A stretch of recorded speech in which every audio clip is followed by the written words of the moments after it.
Hello and welcome once again to INSEAD's Leadercast series. My name is Charles Galenick and I'm the Dean of the Executive MBA. Today we're fortunate to have with us Mr. Patrick Kron, who is the CEO of Alstom. We're fortunate because Alstom has experienced recently quite a transformation, and Mr. Kron will tell us much about it. He will be interviewed today by Professor Narayan Pant, who is also our Dean of Executive Education.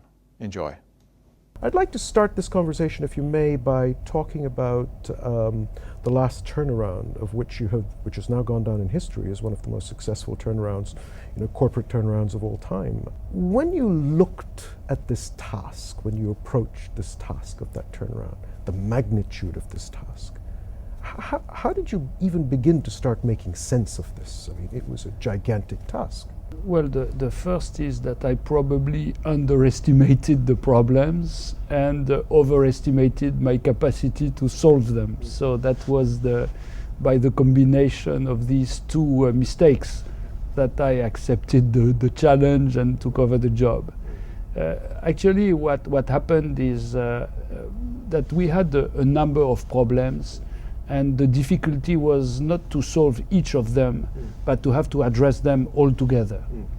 We were facing a commercial crisis because of a slowdown of the market, which our main market, power generation, went down by half between 2001 and 2003. When the problem arose, we had technical issues. Turbines that we bought from ABB were not working properly and were costing us 3 million euros per day. We had the need to restructure our manufacturing and engineering base for a lack of competitiveness and productivity. We need to refocus our portfolio too broad. We need to restructure the company financially. So there were a number of actions which were needed, with the uncomfortable feeling that if you fail in one of them, needless to be successful in the other ones, you just not make it. Did you piece these problems apart? Did you say? No, unfortunately we had to address them all together. And we set a task on each of them and try to move in a proper manner. So we could not, unfortunately, it's like Horace and Curias, where you know that if you deal with them in sequence, it's much easier than deal with them in parallel. But unfortunately, we had to go through them in parallel. And I imagine then that the way in which you approach this is with a team of people whom you then assign to different parts of the job. Tell me a little bit about that team and how... We worked internally. We don't ask a specialist to give us the right clues and recipes. We said, well, we put the guys in charge and we say we need to find a way off. And we worked internally. I actually, before I took over, had the opportunity for 2 months to go through the businesses, ask every business unit its budget and plan, and therefore identify the issues, and we poured this in a pot, stirred it, and tried to make it happen. Now, there are always advantages to using people from the inside. They know the business, but at the same time there could potentially be some disadvantages. In other words, they know the business too well, for instance. Did you perceive any of these disadvantages? Actually, the reason to move was obvious. We knew that the statu quo was not an option and was lethal. We would die. So we were such as swimming against the current, against the flow, knowing that we had behind our back a waterfall. So we knew that if we don't swim strong enough, we'll die. So that was a strong motto and a strong incentive to move. And do you feel that this commitment, this need to swim, this communicated itself all the way up and down the organization? No, we had to be selective. Actually, over the last 18 months, we changed a large part of our management. If you take the first layer of 300-400 people, a quarter of them were changed over the first 18 months. If you don't believe in your own future, who would believe in it? But there was one of the tasks, as you imply, was to convince everybody. It was interesting to see at that time that because a number of people in the organization were shocked by the magnitude of the problem that they didn't see coming or that was not properly communicated to them, they had some trouble to come on board, and therefore convincing the organization that we should move and making sure that everybody was accepting the challenge, willing to make it happen, was a strong task. I remember testing on a simple question the top management on, do you think we'll make it? A large part of them was quite negative. So we had to make things change. And tell me how that works, because this is the essence of bringing about change, right? Converting people from a point of view in which they were. Now, reason or rationality alone can't do it. You have to appeal to their... No, there is no magic tool, and you need to make a fair and shared analysis of the problem. The diagnosis is a key element. If you are wrong and are not clear enough and don't make it shared on the diagnosis, then the remedies won't work. So first, shared and proper analysis of the problem. Secondly, build up a comprehensive plan to get out and give an horizon where we want to go and how we are going to go. And the third one is to show wins as you move ahead. You cannot just have success of the horizon and just rocks on the road. You need to find the successes which are going to stimulate for the next ones and the next and the next one. So all this came luckily on stream. And do some early wins stand out which made you feel that here we are going to turn the corner, people are going to come on board? Well, things actually happened more or less how we said it would happen. If you try to summarize what was the problem was an issue on confidence. People lacked confidence, lost confidence. Our customers, the other stakeholders, major stakeholders, which are the banks, which give guarantees that are needing for us to sell to customers. And more importantly, our people. So we had to rebuild confidence. Our customers started first. They were, strangely enough, because they needed us. They came back quite first. When they saw that we were putting in place a plan which was making sense in their mind, they came back. Our people came back, maybe because there was no choice, but they came back. The banks took a little bit more time. In the process of change, you had to deal with various kinds of stakeholders, like you mentioned, in this issue of confidence. Where did you see the greatest resistance? As I said, I think the financial partners were stuck with major exposures that they didn't realize was as such because of the combination of instruments which they are provided to us. So it took time. When a bank wonders whether there's too much exposure or not, they always come to the conclusion that it's too much. When it's too much, they want to reduce it. So it took some time. But we had to address all the various stakeholders.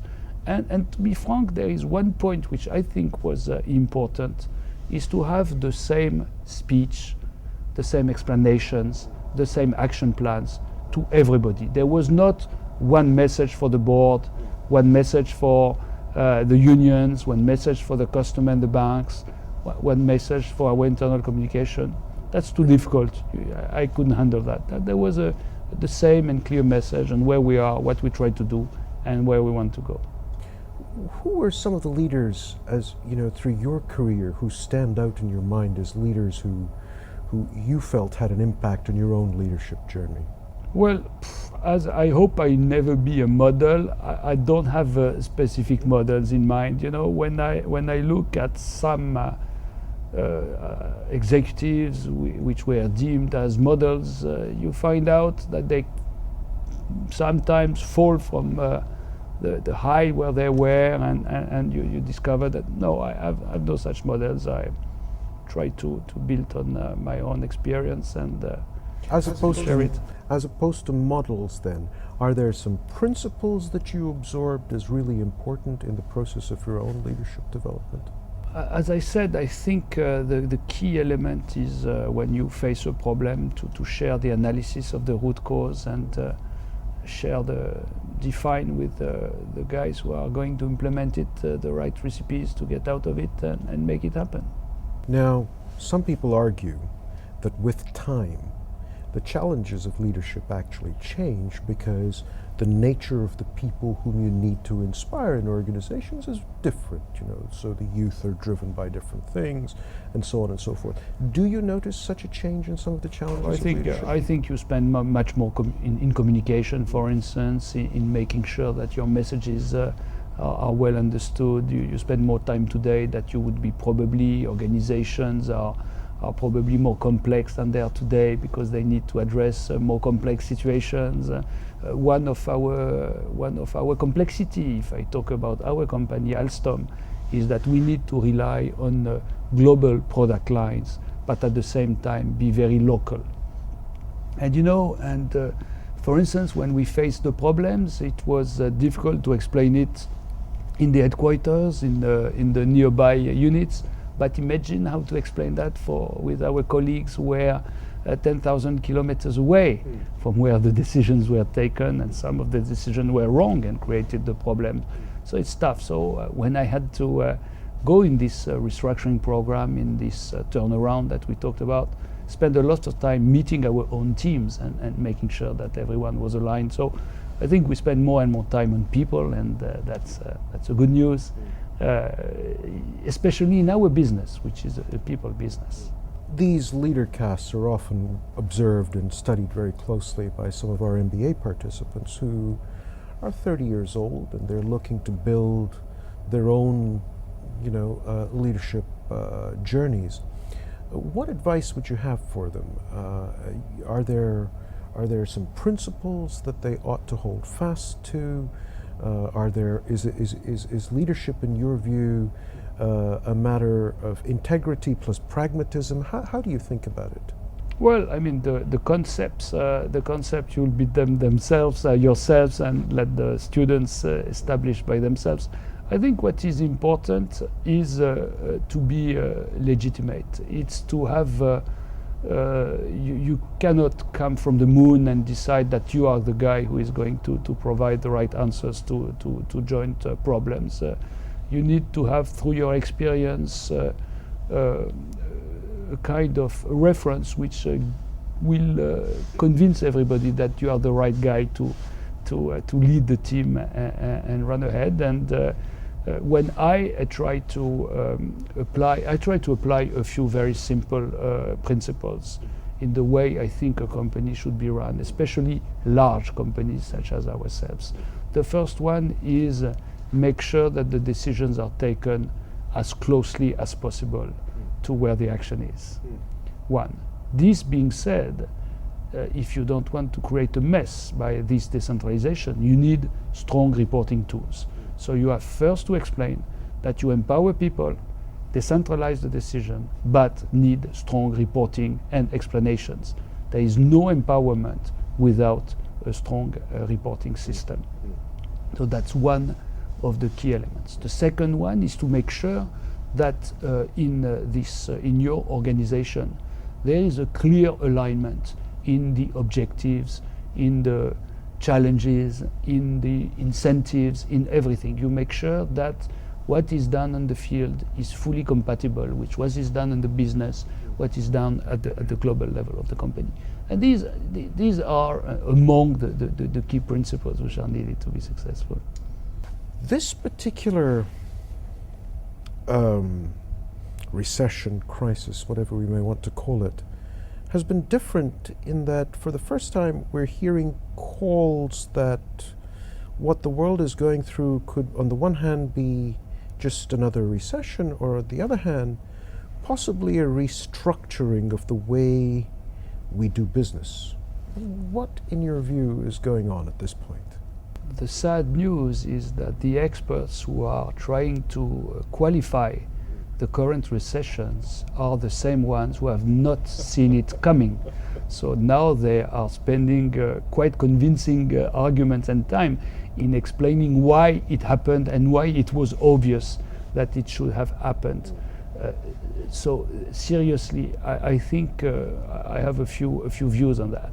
The first one is that everyone was shocked by the speed and the magnitude of the slowdown and the stop. I mean, the financial business stopped overnight, and this has created a number of waves which are hitting the real world. I would say, I thought candidly for a while that this will remain within the financial circles. Okay, there were the subprime issue that was spread over financial institutions, and that they swallow the loss and come back. This has not happened, and this has been much broader than I personally thought, and has hit the real economy, if I may say. Now the key question is what's going to happen next, and as you know, the future is more difficult to predict than the past. So in my view, I have no crystal ball, and frankly speaking, the characteristic of the current situation is uncertainties. It's very difficult to say what's going to happen, and we face uncertainty. And for large corporations such as ours, it's a key issue. Obviously, there are three possibilities. You know, the kind of limited slowdown and the rebound, like I call a V on the demand. That is quite easy to swallow. Will not be that dramatic, and for a company such ours, which has a large backlog, it will be quite neutral. Then, more likely, is going to be a U, in other terms, a recession, which is going to last a little bit, and which is going to have some depth. And the question is, how deep is the U going to be, and how wide is it going to be? And that definitely will change substantially the impact on the economic actors because of this crisis. And the third one, which is the negative scenario, is what I call the L, where you face a kind of Japanese type of slowdown as the one which happened in Japan after the real estate crisis, and that could last a decade. We'll see. And are there any indicators that you look out for that suggest to you which one of these scenarios? This is the difficulty. We have, as I said, we are lucky on at least three grounds. The first one is that we serve the infrastructure market, which is a growing market long term, and what we believed and we said 6 months ago on the long-term positive trends of the market have not changed. There might be some vibrations around the trend, but the trend is positive. Combined to the fact that a number of stimulus packages managed by a number of countries and wider every day are going to support by public spendings a slowdown on private demand. So there is so we are serving, I would say, good markets, long-term, and probably which may benefit from some stimulus package short-term. The second element is we have a large backlog, 2.5 years of activity, which gives us some visibility. And the third one is we hold cash in hands, and therefore we are not talking with banks on how to finance ourselves, and this is a good news now in the current circumstances. So these are elements. Now, we need to be reactive, and we need to be very careful on the signs which will come from our customers. So I would say, I don't know whether it will be a V, a U, and L, but we'll try to understand it, and we'll try to understand it by our sensors and the way our customers will react. So we'll see as we move ahead. And again, we are not in a kind of panic situation because of the visibility I mentioned, but still we need to listen and be reactive when we hear. This being said, what are we going to do besides the finding out what's going to happen on demand? Well, as I said, there is no reason to make a turnaround on our strategy. We have identified a number of strategic actions that are going to be implemented, but we'll do whatever everyone does in uncertain times. We are going to be more careful. We are going to prioritize our spendings. We are going to define what is absolutely necessary rather than what is nice to have or maybe delayed. So we'll be more careful. We'll work on our sales and administrative costs. We are going to prioritize a number of our capital expenditures. We are, when we, instead of building a plant for 100 for a capacity of X, We are going to build the first half of this unit for half capacity, and the second one, as the first one will be filled, we'll prioritize and be more careful. But we are not going to turn around and make a U-turn versus what was our credo a year ago. There's another angle from which you would be seen as being well positioned as well, and this is from the perspective of looking at the world through the lenses of climate change. So whether you look at your two major sectors, both of which have something to contribute to this agenda of climate change. For instance, your clean coal technology, clearly you have a pilot plant which is set up in the United States and so on. This is something which has huge potential for the future. Do you see that being a positive as well? Actually, our businesses are at the crossroad of three major issues: economic development, social welfare, and environmental protection. You need infrastructures, power generation to develop the economy. As the social welfare develops, you need more power, and there is an increased need of mobility, and all this needs to be done in relation with environmental protection. Power generation, for instance, represents 40% of the CO2 carbonic gas emissions of the planet. It's clear that rail transportation, which is our business, is much more environmental friendly than road transportation, air traffic, etc. So we definitely have a key issue on environmental protection, which is an asset for us. Why? Because environmental protection means more technology. The ability for us to value what is core in our hands, which is our technology.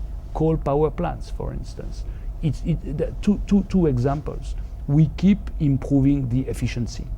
The best way to limit emissions is to burn less coal per kilowatt hour you produce. So we are gradually improving the efficiency, not only on the new factories, new power plants, but on the existing fleet. It's as an example. There is when we built a new power plant, depending on the coal we use, the efficiency, that means the power in the coal that is in the grid after the power plant, represents something like 45 to 50%. The existing installed fleet of carbon-based power plants is just above 30%. So I'm not claiming that we can go from 30 to 45. We have to scrap the existing fleet and rebuild it. But you can, through the appropriate retrofit, save a number of, improve substantially the efficiency. And by doing so, you will improve the economics, burn less coal, and we are going to be in a world where fuels in general, coal, oil, gas, etc., will be expensive, but also improve the environmental impact. Because when you improve the efficiency by 1%, you improve by more than 2%, you reduce by more than 2% the CO2 emissions. So therefore, you can, if you improve by 5% the efficiency of existing fleets, which can be done through appropriate retrofit, then you improve by 10 to 15% the efficiency in terms of environmental protection. You reduce by 10 to 15% the CO2 emissions. So we have a large number of opportunities in relation to environmental protection. So whenever one talks about global warming, we welcome that. From your perspective, what could be one or two good fallouts from this current economic crisis that we're going through? Well, first, if the states worldwide consider that it's a need to put at the right level the infrastructure, it will definitely be good to everybody, us as a contributor of infrastructure, but all the citizens of the planet, because it will upgrade the potential for economic development and living standards. That's a key element. I hope that this will push also towards environmental protection issues. There is a risk though, because one may consider that the crisis becoming the priority, this will become secondary. I don't think that one should choose between fighting against the crisis and fighting against climate change. You have to address both, but this can also be a change in scope. The risk being obviously that the drain on the collective wealth by burning so many billions worldwide create a kind of lowers the economic situation and creates poverty. This is obviously something which needs to be fought. Patrick Kron, Chairman and CEO of Alstom, thank you very much for taking your time to speak with us. Thank you, pleasure. Thank you.